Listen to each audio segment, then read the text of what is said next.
This week we're learning the standard 6 types of chemical reactions model that is popular in high school and general chemistry classes in college. There are other classification systems for chemical reactions that are also perfectly suitable, but this is the popular one that's taught at this level. And that includes combination, decomposition, single replacement, double replacement, acid-base, and combustion. We're going to look at single replacement reactions today, how to identify a likely single replacement reaction when you see it, predict the products, balance charges, balance mass, and we're going to touch a little bit on how to analyze a single replacement as a redox reaction, which is another system for analyzing chemical reactions. So the A plus BC equals AC plus B way of looking at single replacement is pretty useful. We have the assumption that we have an element, often a metal, that will combine with an ionic compound, B being the cation and C being the anion. And what happens is we have the two metals flip to where the elemental metal goes into the compound and the other metal basically jumps out as a solid precipitate. So at this point, you really need to be getting into balancing equations in terms of their notation. And so AQ means aqueous. That means some sort of a solid, or it could even be a gas, being dissolved in solution in water as the solvent. And then S is a solid, and as we've been learning in our labs, a solid can be sort of this gooey precipitate that settles at the bottom, or as in the case of the example we're going to look at today, you can tell it's sort of a granular solid. So today's example is where we take solid magnesium and we're going to place it in an aqueous solution of iron chloride. And so what we predict is that if this is truly a single replacement reaction, and it is, we are going to have a switching of the cations to where we have magnesium chloride and elemental iron. So that is our first step, is we predict based on the model what are the likely products. If you have an element, and especially if you have a metal combining with an ionic compound, there's a good chance that it is indeed a single replacement reaction. So we predict that our products will have these names. But at this point, we certainly don't know the formulas for them, let alone how to balance them for mass. At this point, we know kind of what is going where in this relationship.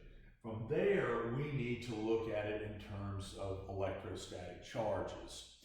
So we assume that if we have a solid metal in its true neutral metallic form, its charge is 0. Any element by itself that is in its truly elemental state with the same number of protons and electrons on an atomic level is neutral. It's electrostatically uncharged. It's 0.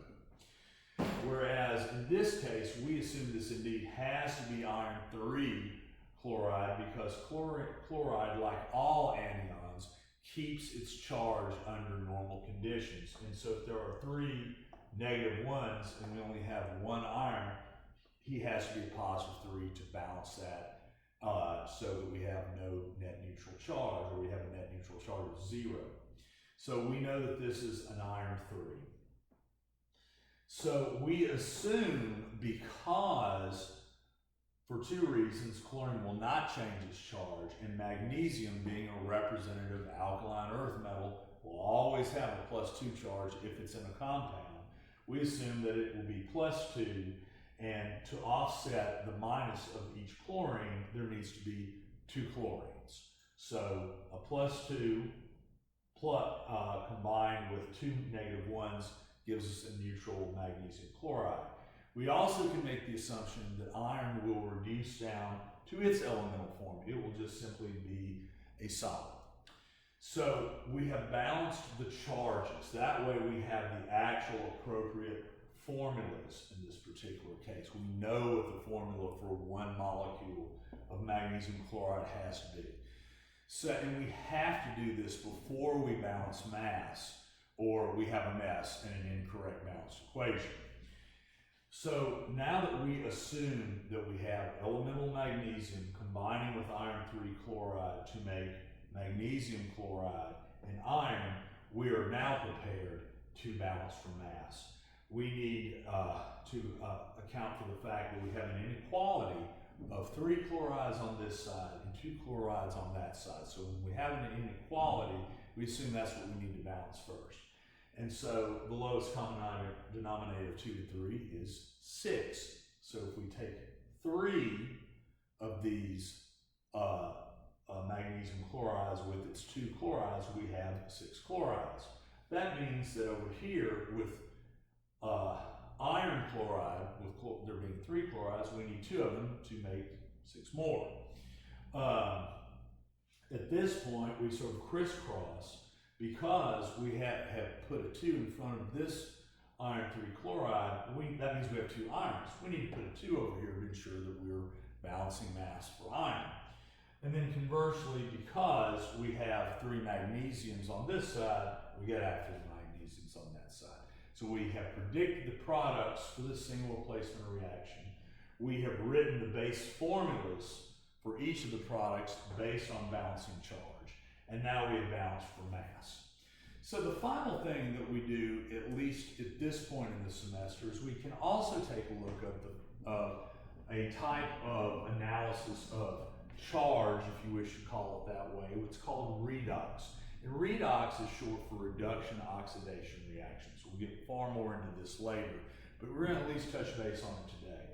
So when you have a chemical reaction, we have redox, something is giving up electrons and handing them off to something else. So if you are gaining electrons in the case of iron, that is reduction. So it's going down from charged state to its elemental charged 0 state. Conventionally, you wouldn't put the 0 here, but just for illustration purposes, we are. It's sort of implied if you're in your elemental state, your charge is 0. So 3 electrons came from the magnesiums in this particular reaction. But just if something is being reduced, something has to be oxidized. You cannot have one without the other. So magnesium, we illustrated the oxidation half reaction that magnesium started essentially with a charge of 0. I'm just putting this here for illustration purposes. And it loses 2 electrons to iron. Now, what's going on with chloride? Well, in keeping with the theory that in nature, under most circumstances, anions don't change their charge if they are charged, is that chloride is what's called a spectator ion.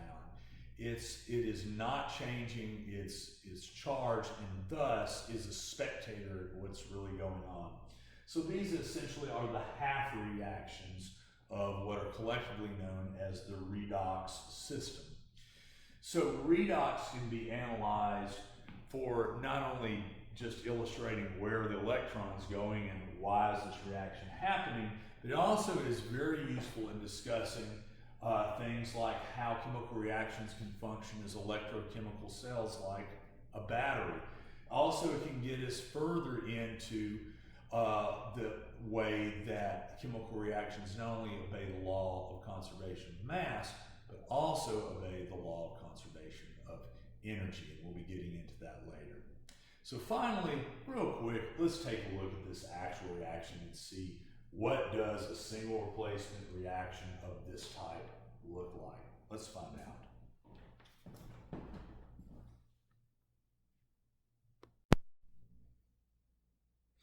So we have here a somewhat concentrated solution of iron 3 chloride and some ground up elemental magnesium metal. So the reason why we prefer, if we really want to see this reaction come off in a more interesting way, that we want to grind up this metal is that it increases the surface area of contact with the other reactant, which is our aqueous solution of iron 3 chloride that's being dissolved, of course, in water. So that'll make the reaction kind of go off a little quicker. We also figured, why don't we take a look at what kind of a reaction in terms of thermodynamics we have here with a little thermometer.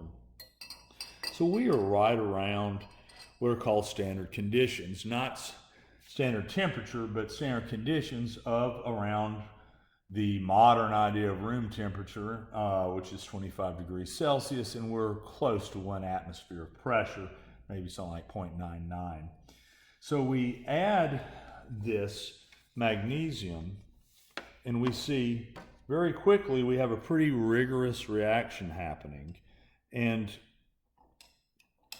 normally it's not a good idea to use a thermometer as a stir rod, but I will, and do it very carefully.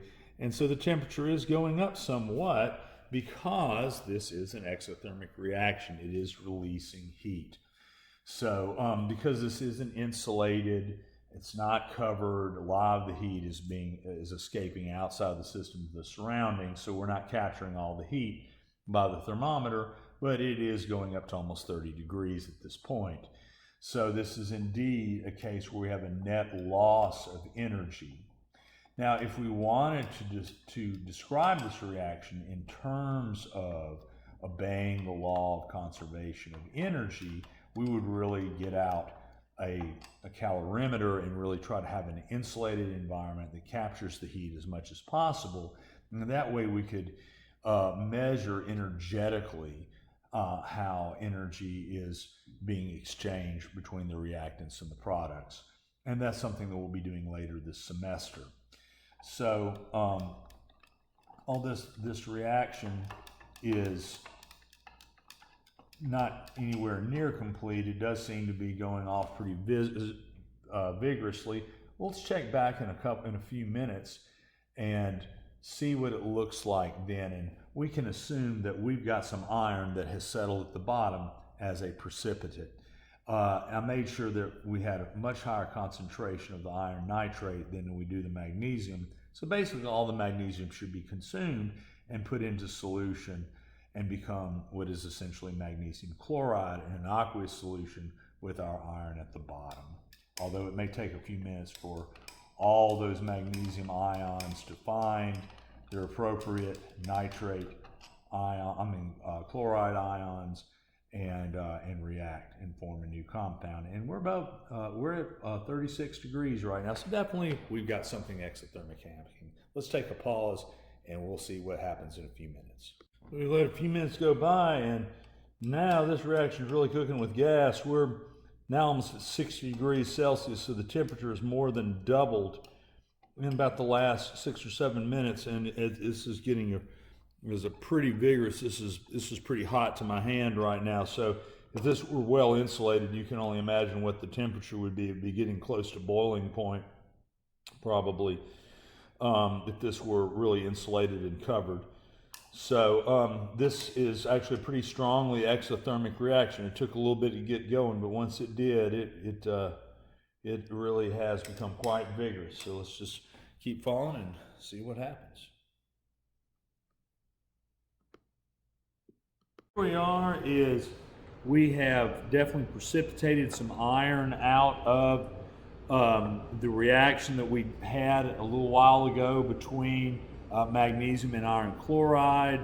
And what will happen is that I'll keep letting this reaction run a while longer, maybe add some more magnesium in strips to kind of push the reaction as far as we can, and then start filtering out the precipitate. But at any rate, in conclusion on this, we just want to recap here that in a single replacement reaction, we are going to have where we have the case of A, an element combining with a compound that we'll represent as BC, and that element combining with the anion C so that B can break out and form its own elemental self, so to speak. In many cases, in single replacement reactions, the element A starts out with a zero charge and gets oxidized to a +2, while The second metal, which in this case was iron, gets reduced and gets to have its charge dropped back down to an elemental 0. And with the anion, in this case the chloride, remaining a spectator with no change in charge.